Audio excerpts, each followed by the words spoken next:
the reasons for circumcision? Some are cultural beliefs, some are religious beliefs, some are even medical condition, like in the case of reoccurrences of infection. So, cancer of the penis is also popular with the uncircumcised men. Good day everyone, and welcome back to my channel. It's really good to see you again.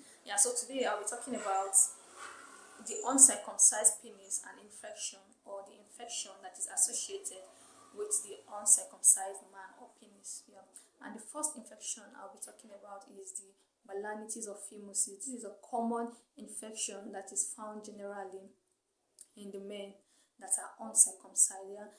And what are the symptoms, or how does it occur? Like the balanitis, you're going to have swelling around the penis, around the tip of the penis, sore, swelling, or itching, and it is very difficult for you to pull or retract the foreskin back during sexual intercourse or during urination or during washing.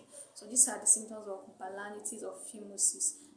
For you to pull back the foreskin or retract it back, it's always difficult. And the next infection is the UTI, urinary tract infection. It's very common with the uncircumcised men. And the next I'll be talking about is penile cancer. Research shows that cancer of the penis is always popular, or it occurs most with those that are uncircumcised. And it's always advisable that if you are in this position, like you always have a recurrence of infection, so it's advisable that you go get circumcised so you will be free from the reoccurrence of this infection. And the next infection I'll be talking about is the cervical cancer. Although when you hear cervical cancer, you know it's associated with a woman, but research shows that like the uncircumcised men always infect their women with cervical cancer.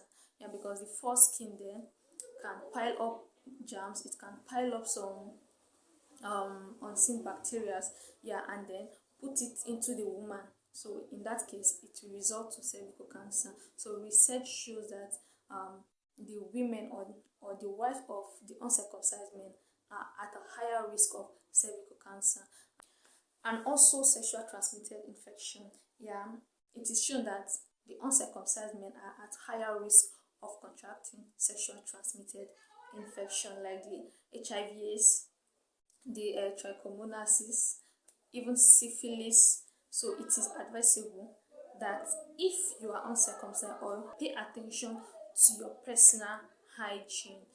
Make sure you wash regularly using warm water, like each day. Even not warm water, but make sure it is well clean.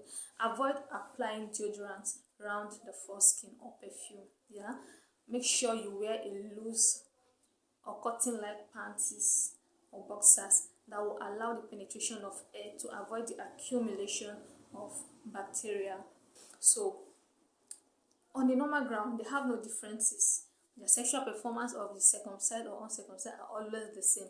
The only differences is the presence of the foreskin. In fact, research even shows that most people are comfortable with the uncircumcised penis and would not even advise anybody to be circumcised. It is totally normal. Just as I said, like, what are the reasons for circumcision? Some are cultural beliefs, some are religious beliefs, some are even medical condition, like in the case of reoccurrences of infection. So those that are uncircumcised are advised to get circumcised to reduce the risk of the infection. So these are the infection or the condition that are associated with an uncircumcised man or uncircumcised penis. Thank you for staying with me. If you are new in this channel, or if today is the first time you're coming across this channel, please do well to subscribe, click and share this video.